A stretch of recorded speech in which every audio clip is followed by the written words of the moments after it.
The elevator doors slid open on the 14th floor, and every person inside instinctively adjusted their posture. Alexandra Mercer stepped in without looking at anyone. She carried herself the way people do when they have spent years earning a room's attention and no longer need to ask for it. 32 years old, razor-sharp in a charcoal blazer, her dark hair pulled back with the kind of precision that left no room for interpretation. She had been appointed by the parent corporation 3 weeks earlier, dispatched to Hartfield Solutions the way a surgeon is sent to a failing patient not to comfort, but to cut and correct. The employees of Hartfield had read the memo. They had done their research. They knew her reputation before she ever set foot through the glass doors. Brilliant, efficient, and cold enough to make decisions that other executives spent months avoiding. She had restructured 2 companies before this one. Both had recovered. Neither had been particularly comfortable during the process. The elevator held 7 people. 6 of them stood straighter. 1 did not. He was in the far corner, near the panel of floor buttons, holding a manila folder loosely at his side. 38 years old, with a calm, unremarkable face that seemed engineered to avoid notice. His suit was clean, but not new. His posture was relaxed, not in the way of someone being deliberately casual, but in the way of someone who had simply stopped performing for audiences a long time ago. He glanced up briefly when the doors opened, registered Alexandra's entrance the way one registers the weather, and looked back down at his folder. His name was Daniel Hartley. He managed a mid-level operations team on the 11th floor. He had worked at Hartfield Solutions for 9 years. He was, by every observable measure, a man who had decided to be invisible. Alexandra noticed him because he was the only person in the elevator who had not noticed her. Not in the way that would suggest distraction or rudeness. He simply did not orient toward her. Every other employee had shifted, however subtly, in her direction, their bodies performing that ancient social mathematics of hierarchy recognition. He had not. He stood there reading a page from his folder, as though the elevator contained nothing of particular interest. She filed him away. She had a memory for people who behaved unexpectedly. When the doors opened on the executive floor, she stepped out without a word. The 6 employees exhaled.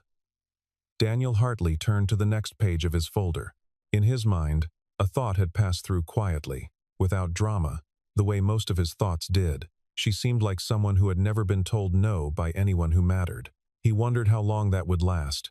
Then he thought about his daughter's school recital on Thursday, calculated whether he could leave by 5:30, and forgot about Alexandra Mercer entirely.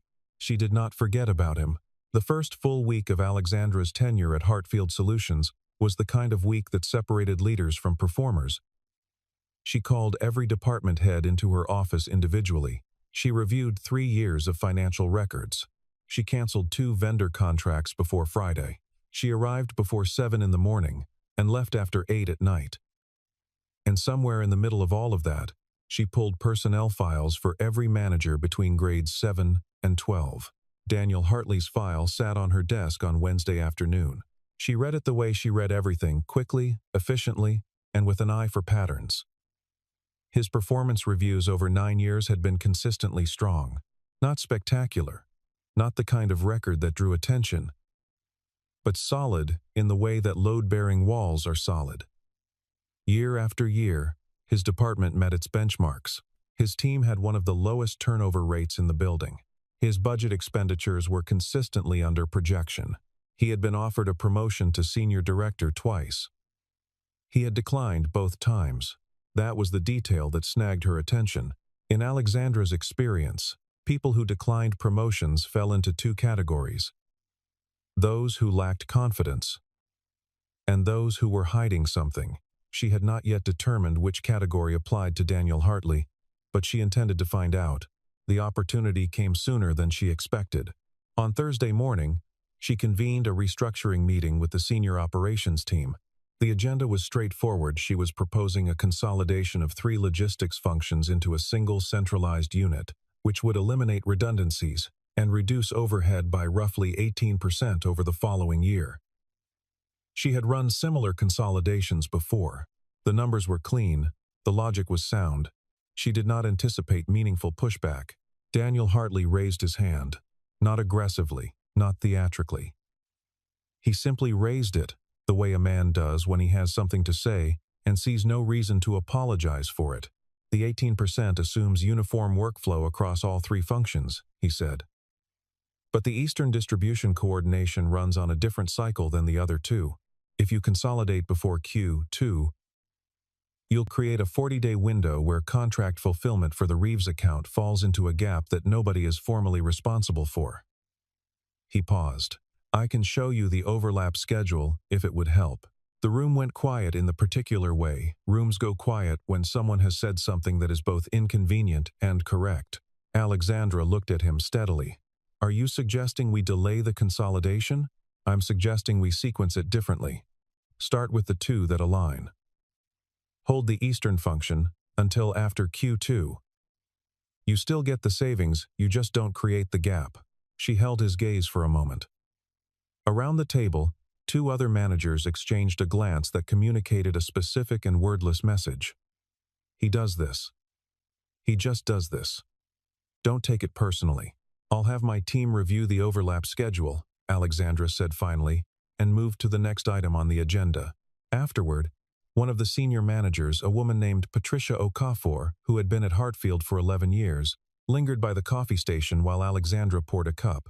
Don't read too much into Daniel, Patricia said, not unkindly. He's not trying to undermine you. He sees things. He's always been like that. He'll argue with you in the meeting, and then work harder than anyone to make whatever you decide actually function. Alexandra said nothing, but she filed that away too. She went back to her office and called her analyst team. She asked them to pull the Eastern distribution cycle data.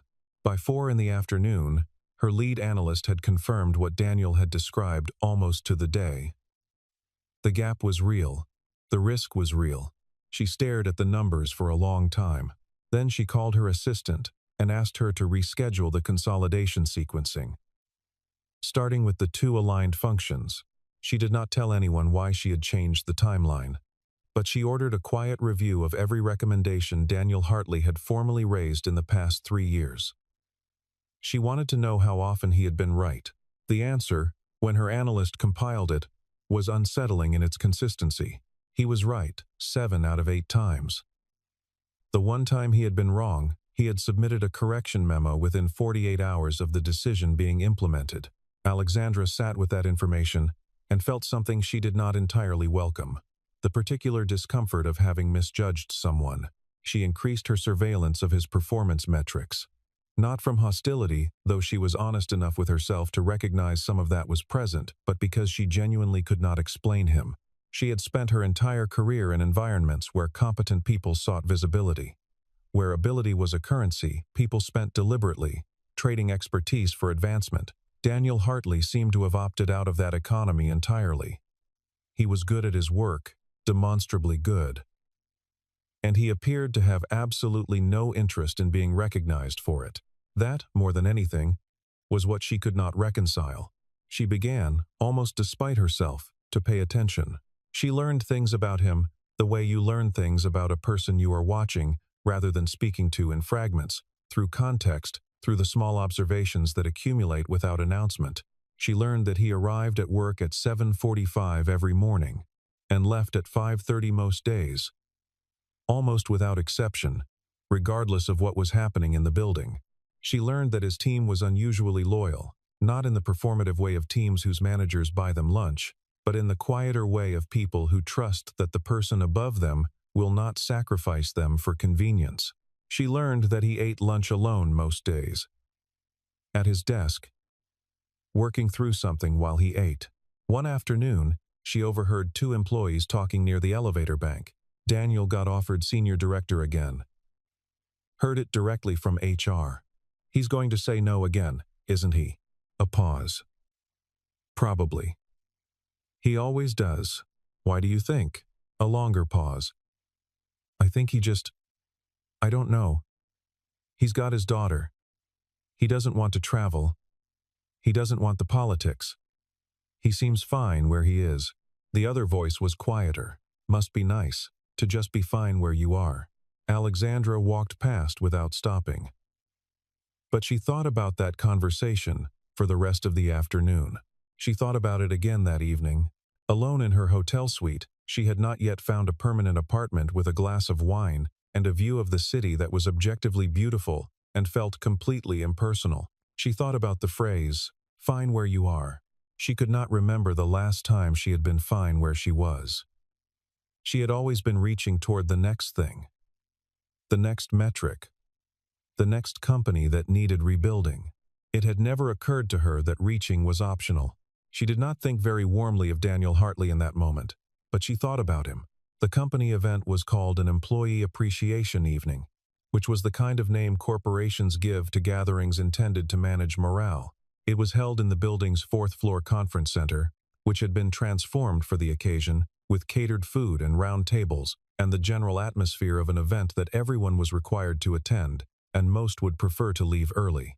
Alexandra arrived on time, moved through the room with practiced efficiency, said the correct things to the correct people, and had nearly completed her social obligation when she saw Daniel Hartley standing near the far end of the food table, examining the dessert options with the same mild attention he brought to everything. She was about to look away when it happened.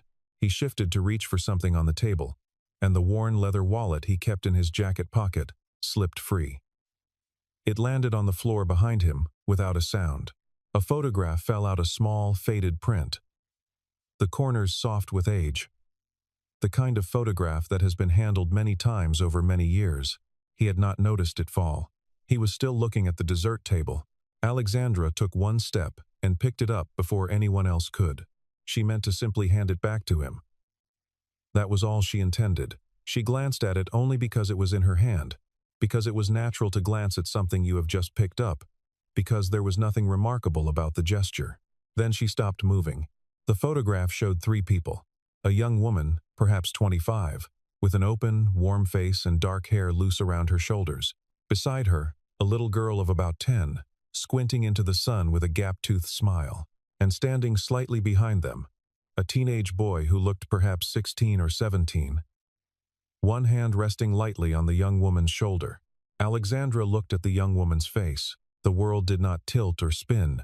It did not do the dramatic things that worlds do in stories when something shattering occurs. It simply went very quiet. In the way that true recognitions are quiet, certain, and irreversible, and without any theater at all. She knew that face.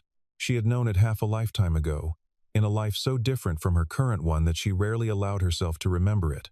But she knew it.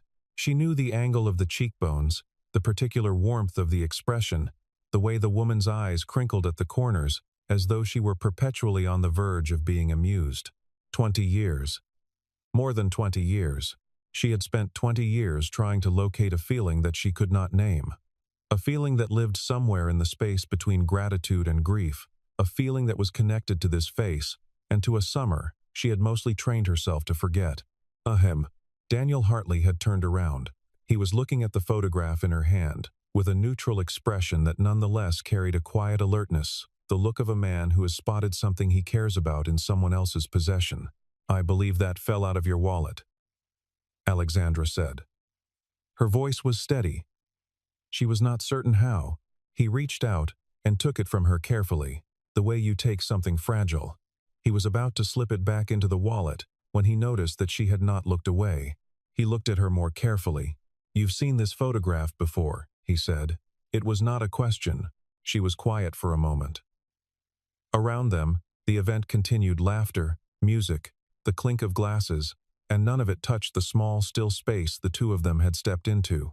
"Not that photograph," she said, "but the woman in it. I know her." She paused. "Or I knew her. A long time ago." She looked at him directly. "Where did you get this?" His expression shifted, not to surprise exactly, but to something more careful, more attentive. "That's my sister," he said. The sentence landed in Alexandra's chest, like a key turning in a lock she had forgotten existed. She said, Is there somewhere quieter? We could talk." They found an empty conference room 2 doors down the hallway. Daniel turned on the overhead light and set his wallet on the table, and they sat across from each other in the way of two people who have just discovered they have been standing on the same ground from opposite directions. Alexandra did not lead with the professional distance she usually maintained between herself and employees. There was no version of this conversation that fit inside professional distance. She said, "When I was 8 years old, my mother went through a very difficult period. We were living in a rental house, a row of them, on Carver Street. I don't know if you know the area. This was in the eastern part of the city, before the neighborhood changed." She was quiet for a moment, looking at her hands. "We didn't have much. My mother was sick, not physically sick, but the kind of sick that makes everything hard. There were weeks when she couldn't get out of bed. I was the oldest.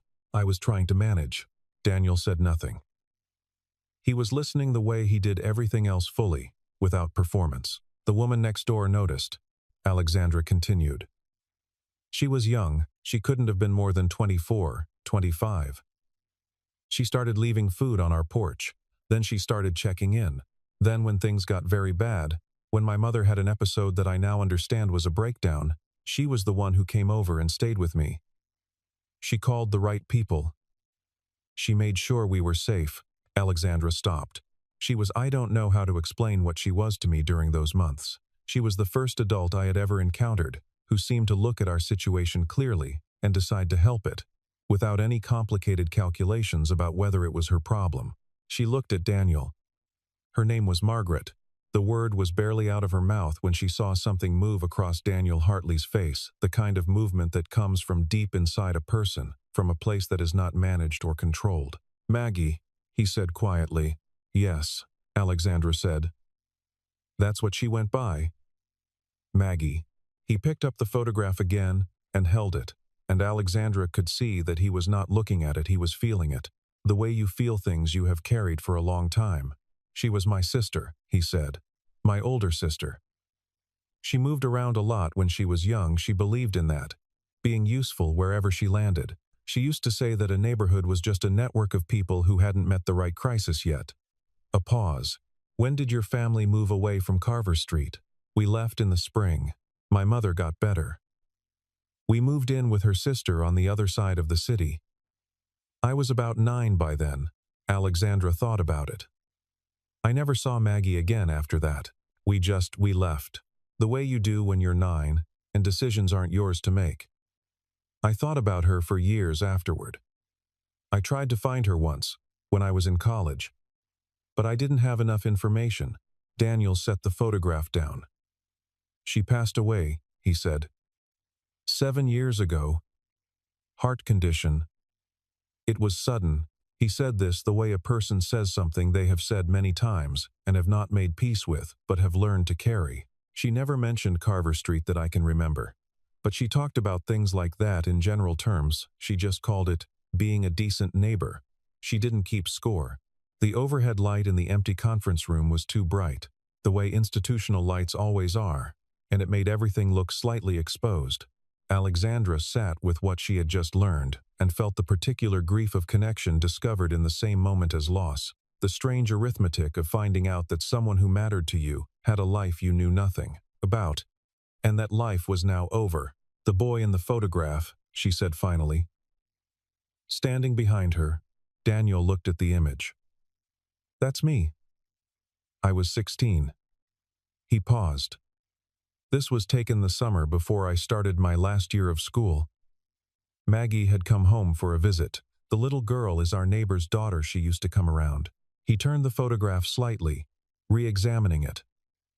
"I was already in the frame before I realized the photo was being taken."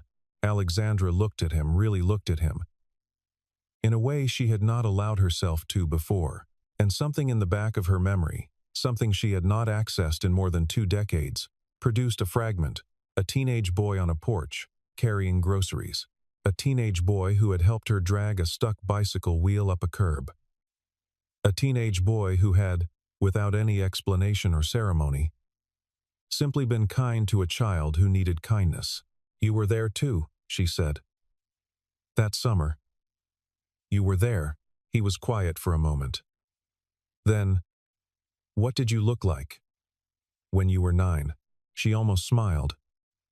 "Small. very serious. I used to wear my hair in 2 braids, and I had a red jacket that I refused to take off. He was still for a long time. The girl with the braids, he said finally. My sister's little neighbor. He shook his head slowly, not in disbelief but in the particular wonder of things that have been waiting to be understood. I remember you. Not clearly you were a kid, and I was 16 and 16-year-olds do not pay sufficient attention to children. But I remember a girl in a red jacket who used to sit on the porch steps and read. He paused. I helped you with a bike once. You did, she said. They sat with that for a moment.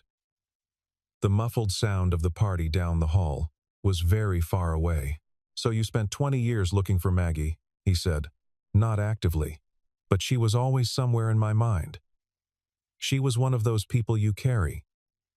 Alexandra looked at the photograph one more time.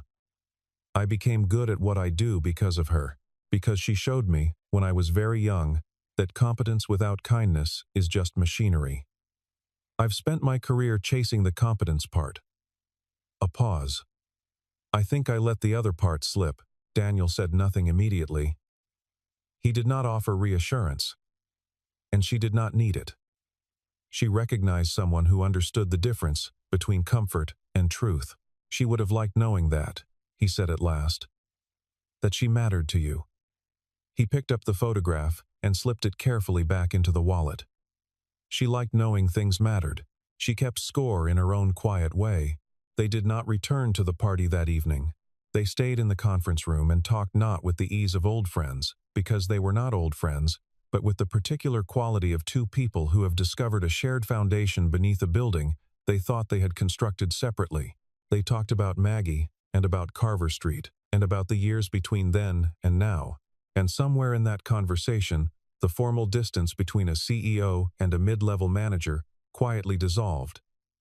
Not through any decision either of them made, but simply because it had become irrelevant. He told her about his wife, Elena, about how they had met in their late 20s.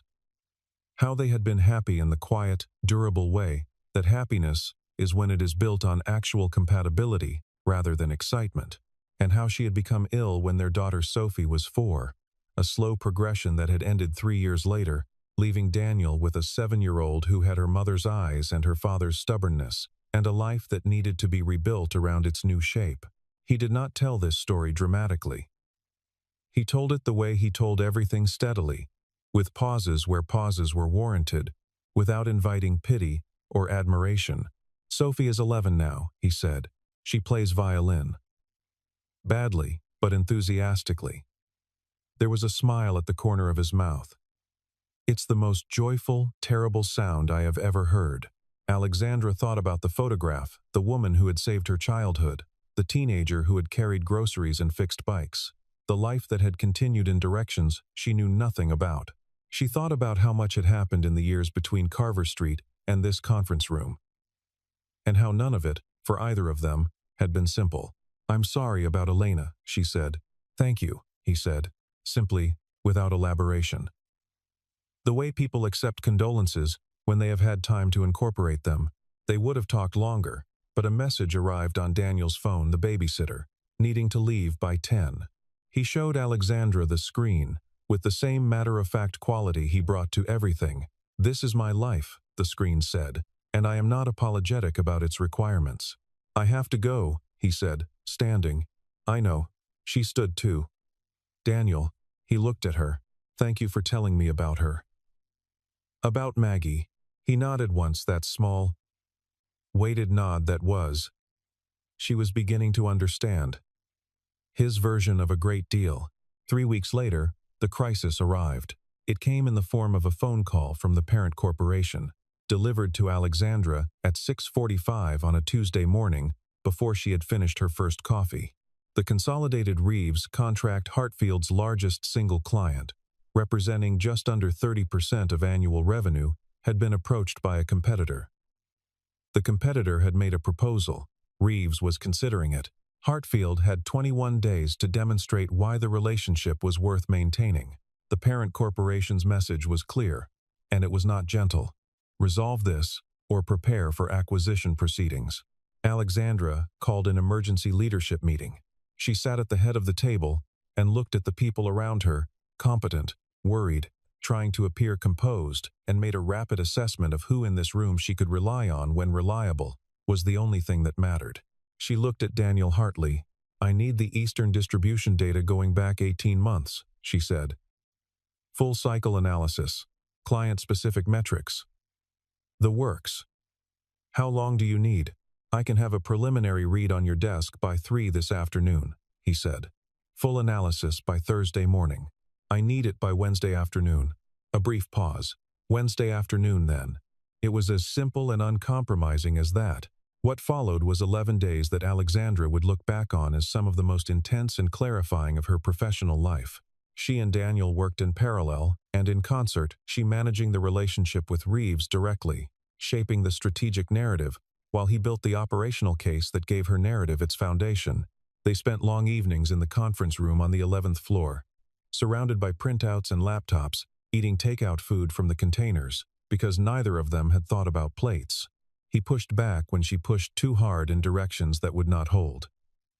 She pushed forward when he was inclined to present findings without advocating for them. They argued 3 times genuine arguments, not the polite professional disagreements of colleagues managing hierarchy, but real arguments between 2 people who cared about the same outcome and saw parts of it differently. Each time, they arrived at something better than either of them had started with. She observed him under pressure and found nothing that surprised her, because by now she had stopped expecting to be surprised by him. He was the same person under crisis that he was in ordinary times: steady, precise, uninterested in drama, deeply concerned with getting things right. He did not need encouragement to keep working. He did not need validation to know his contribution was real. He just worked, methodically and without complaint, and he went home at a reasonable hour because his daughter expected him to, and he came back the next morning and worked again. On the 9th evening, somewhere around 10 o'clock, she looked up from a spreadsheet and realized she had been aware of his presence in the room for hours, in the way you are aware of a constant temperature, not consciously, but reliably, as a kind of ambient fact. "Why did you decline the promotion?" she asked. He looked up from his laptop.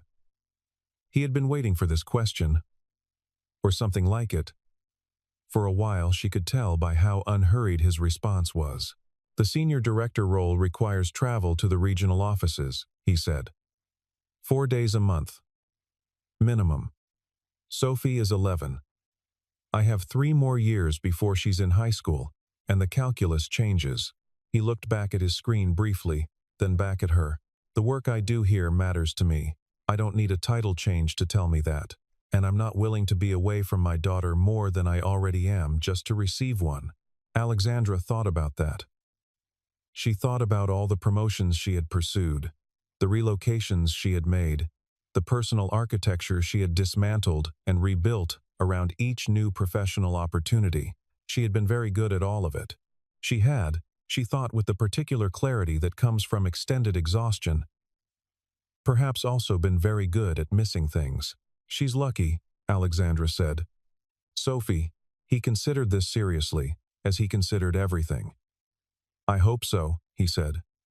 "She didn't choose any of it. I try to make sure she doesn't have to compensate for the parts that are hard." They saved the Reeves contract. Alexandra presented the operational analysis and the renegotiated service terms in a meeting with the Reeves leadership team on day 18 of the 21-day window. She brought Daniel with her, not in the role of support, but as an equal presenter. The Reeves team asked detailed technical questions, the kind of questions that separate genuine expertise from prepared answers. And Daniel answered each one clearly and without embellishment, his knowledge of the operational data so thorough and precise that at one point the Reeves director of procurement set down his pen and said, simply, "Okay, I've heard enough. This is the kind of person we want to be working with." Reeves renewed.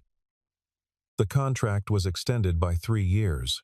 The parent corporation called with congratulations. Alexandra received them with appropriate graciousness, and then went back to her office and sat very quietly for a few minutes. She was thinking about what it had taken to get here, and who had made it possible, and how close she had come to spending her entire tenure at Hartfield Solutions, measuring Daniel Hartley by the wrong standard. She had seen his posture in an elevator and decided he was dismissive. She had seen his refusal to perform enthusiasm and called it defiance. She had looked at a man who had deliberately chosen meaning over advancement and filed him under unambitious. And she had been wrong about every single interpretation, and she had been wrong in the precise way that intelligent people are wrong when they mistake familiarity with understanding. She thought about Maggie. She thought about what it means to look at a situation clearly and decide to help it. The company-wide meeting was held on the following Friday. Alexandra stood at the front of the room and delivered the outcome, the contract, the extension, the stabilization of the company's financial position, and she said it plainly, without drama or self-congratulation. Then she said something she had prepared carefully but which still felt uncertain in her mouth, the way true things sometimes do. I want to acknowledge that the work we did over these past 3 weeks was not mine alone. Every person in this room contributed. But I want to specifically thank Daniel Hartley, who gave this company not only his expertise but his honesty, which is a rarer thing and harder to offer. She looked at him across the room. He was sitting in the third row. He was not wearing an expression of particular pleasure or discomfort. He was just there, attentive, the way he always was. When I arrived here, I made an assessment of this organization and the people in it.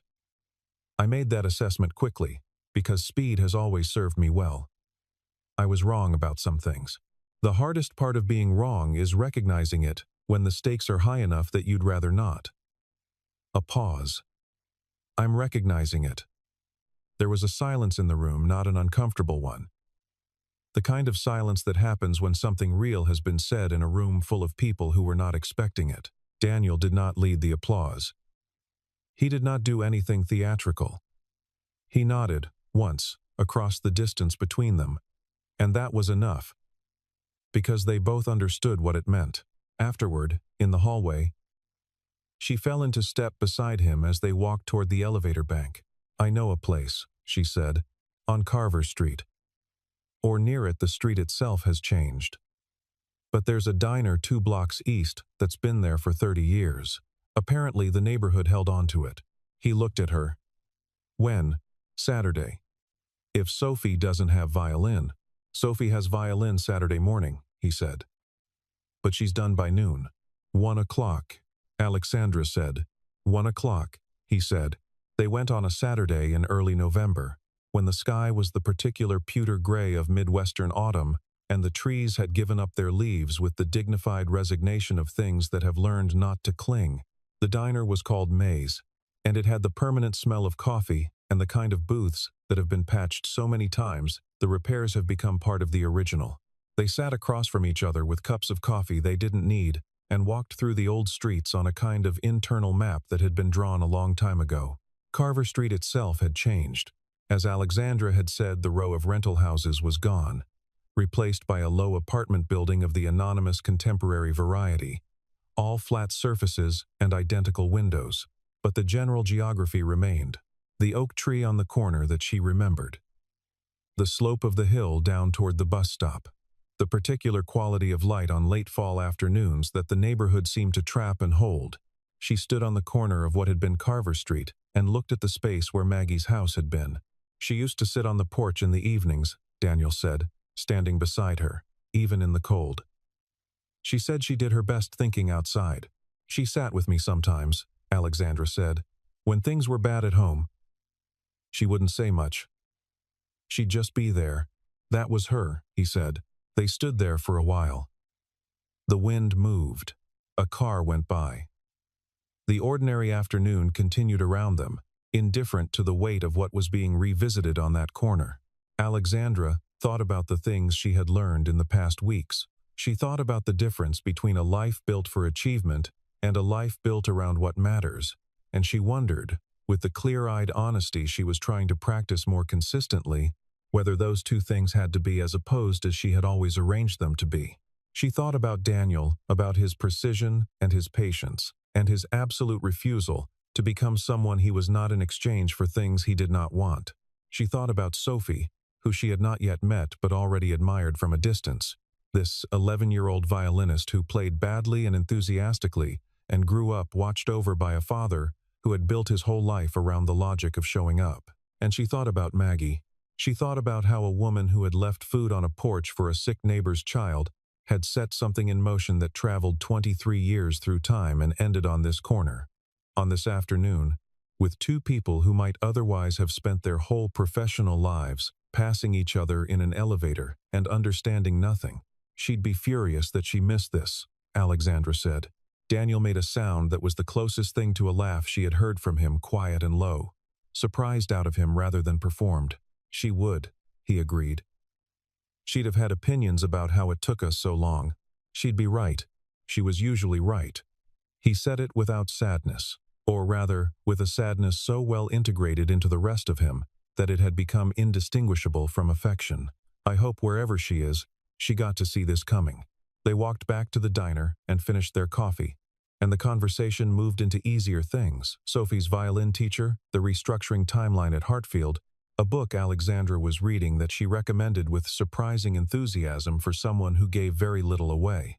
They talked about ordinary things the way people do when the extraordinary things have been set down somewhere they can be returned to gradually, over time, in the proper measure that large emotions require.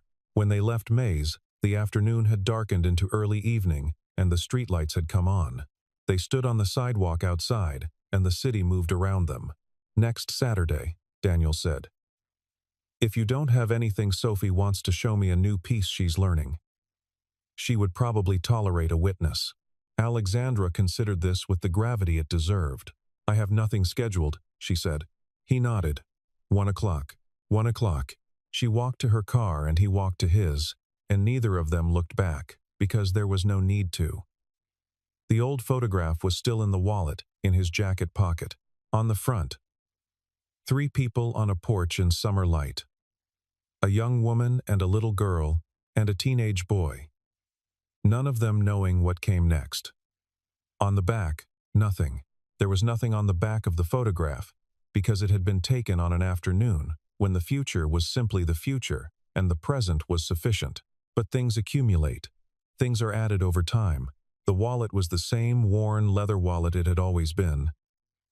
And the photograph was the same faded print, with the same soft corners. And beside it now, tucked carefully in the same fold, was a second photograph, newer, sharper, the colors still vivid. 2 people at a diner table. Coffee cups between them.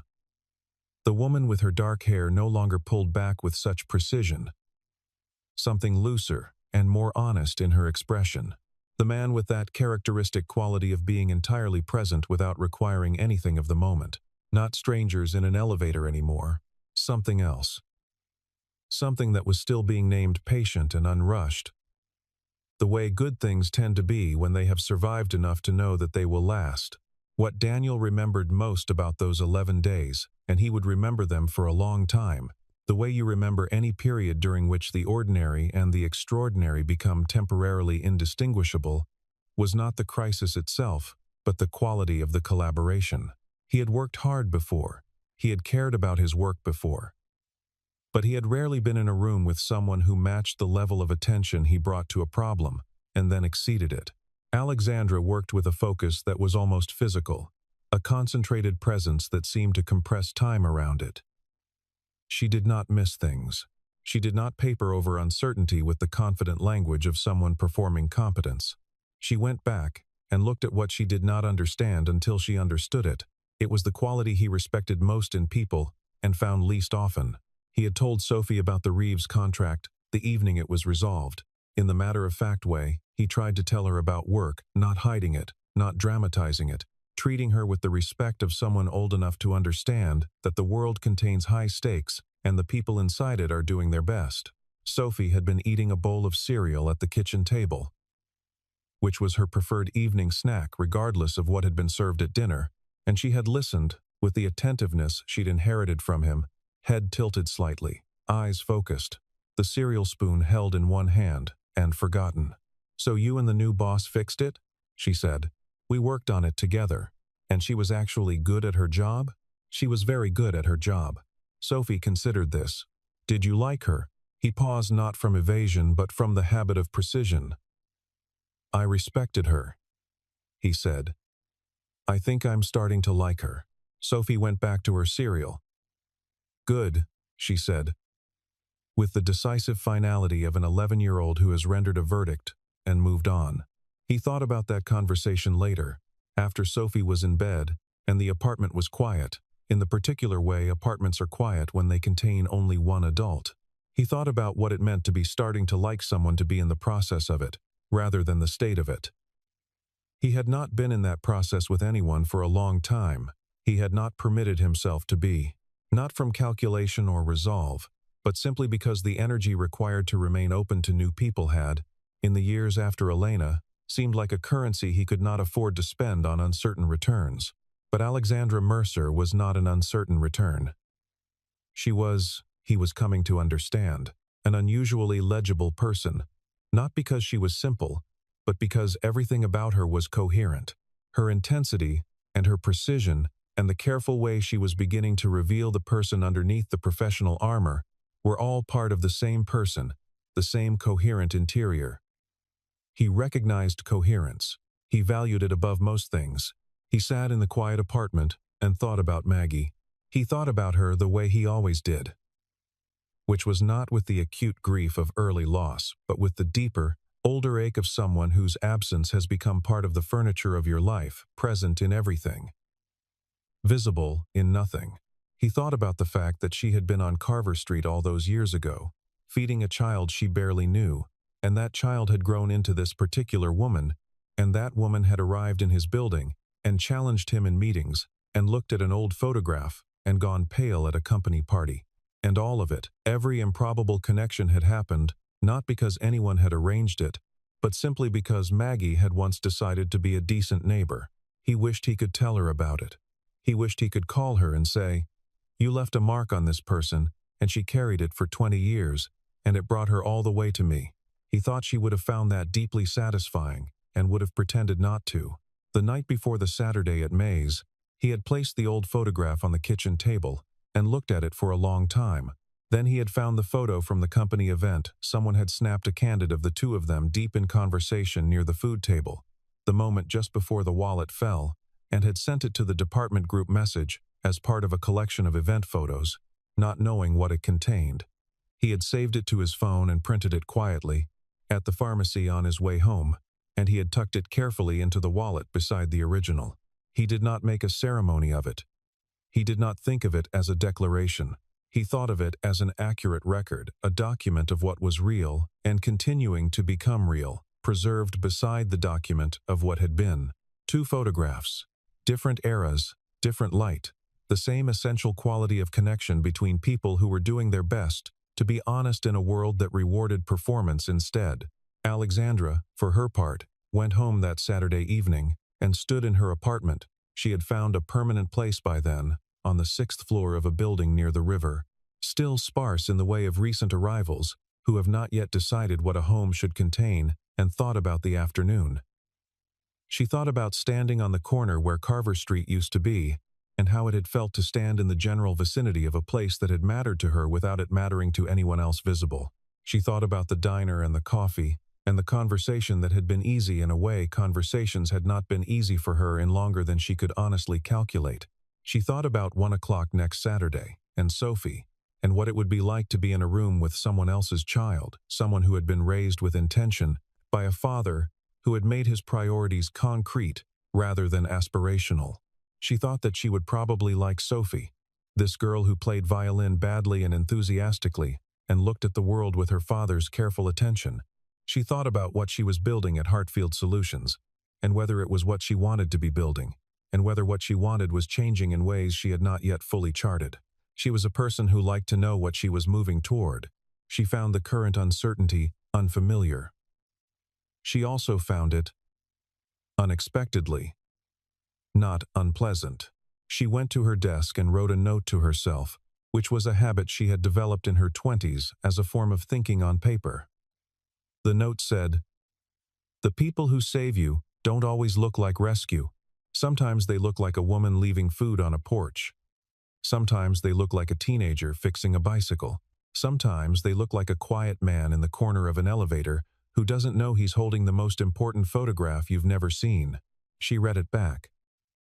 Then she folded it and put it in the drawer with the other notes she kept. the ones she wrote when something clarified itself enough to be worth recording. Outside, the city continued its patient evening. Inside, two people who had found their way back to something they hadn't known they'd lost were going about the ordinary business of their separate lives, in the full knowledge that they would see each other next Saturday at 1 o'clock, and that this was enough, and that enough, for now, was everything. The following Monday arrived with the calm that tends to follow resolved crises, a calm that is not the same as peace but resembles it enough to be useful. The building felt different when you walked through it knowing the contract had held. People moved with slightly more ease. Conversations in the hallway were a few degrees warmer. The particular tension that had settled over the 14th floor like weather was lifting, and what replaced it was the ordinary productive hum of people who believed, once again, that there was something worth working toward. Alexandra arrived at 7:40, 2 minutes ahead of Daniel, and for the first time she noticed that she had calibrated her arrival against his schedule without deciding to. She noticed this the way she noticed most things about herself, with honesty and without excessive commentary, and then she went to her desk and started on the day's work. The parent corporation wanted a post-crisis report. The legal team had questions about the contract extension. The board meeting in 3 weeks required preparation. The ordinary architecture of a functioning company reasserted itself, and she inhabited it with the settled focus of someone who had found her footing. At 9:15, Daniel knocked twice on her open door. His knock, she had learned, was always too clean and clear, and stepped inside with a folder and the expression of a man who had found something interesting in the overnight data. "The Eastern Distribution preliminary numbers are in," he said. "First cycle under the new sequencing. You'll want to see them." She gestured to the chair across the desk. He sat and opened the folder. They went through the numbers together, and it was efficient and clear and exactly what it needed to be. And at the end of it she said, "Good." And he nodded and stood to go, and just before he reached the door she said, "How did Sophie's practice session go yesterday?" He paused in the doorway. Something in him rearranged itself slightly, not dramatically, not in a way anyone but the most careful observer would notice. But she noticed it, because she had gotten better at noticing. "She's working on an etude," he said. "Kreutzer. It's complicated. She told me it was stupid, which means she's afraid of it. Which means she's going to practice it twice as hard." A pause. "She'll have it by November. Tell her I hope the violin is less uncooperative this week," Alexandra said. He looked at her with that quiet directness that she had once read as indifference and now understood as its opposite. "I will," he said. He went back to the 11th floor. She went back to the post-crisis report. The building held the particular silence of people doing meaningful work, which is not silence at all, but a kind of purposeful noise that feels like quiet from inside it. Outside the 14th floor windows, the city went about its morning urgent and various, and entirely unaware of the small, real things happening in the offices above it. In his wallet, an old photograph and a new one rested together in the same fold. On the corner where Carver Street used to be, an apartment building stood in the indifferent autumn light. In a small apartment across the city, a violin case sat on a kitchen chair, waiting for the afternoon. In a desk drawer on the 6th floor near the river, a folded note described the quiet arithmetic of people who save each other without announcing it. The day continued. The work continued.